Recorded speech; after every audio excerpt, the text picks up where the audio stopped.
Sholinghur bus stand నుంచి కొండపల్లానికి అయితే ఆటోలో వెళ్ళిపోయాము. ఎంటర్ అవుతూనే ఇలా ఆంజనేయ స్వామికి అయితే దండం పెట్టేసుకున్నాము. రూమ్కి వెళ్ళి రెస్ట్ తీసుకొని నెక్స్ట్ డే మార్నింగ్ బ్రహ్మతీర్థంకి వచ్చాము. ఇక్కడ స్నానాలు ఆచరించాము. మావాడు ఫస్ట్ స్నానం చేసేసి చిల్ అవుతున్నాడు. చల్ల చల్ల నీళ్ళలో స్నానం చేసేసరికి ఫ్రెష్గా ఉన్నాడు చూడండి. మేము కూడా అందరం గంగమ్మకు దండం పెట్టేసుకొని మూడు మునకలు అయితే వేసేసి వచ్చి ఆంజనేయ స్వామికి నాగులకి దీపం పెట్టేసి వచ్చేసాము.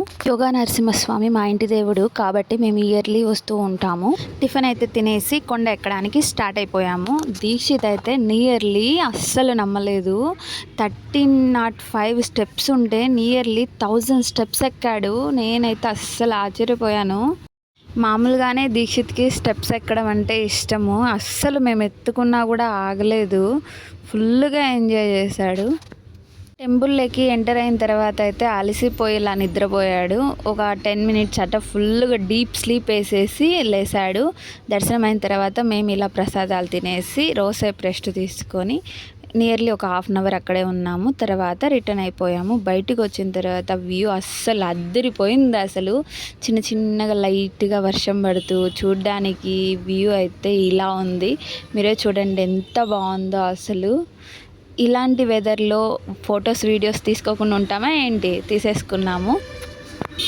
ఇంకా రిటర్న్ దిగేసాము. దిగేటప్పుడు మాత్రం దీక్షిత్ని ఎత్తుకొనే దిగాము. దీక్షిత్కి ఎక్కడం వచ్చు కానీ దిగడం రాదు.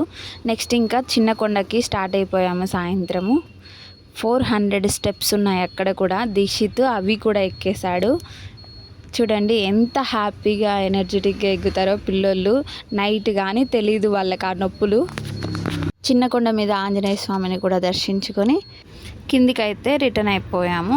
కిందికి వచ్చేసరికి సాయంత్రం 5 అలా అయింది.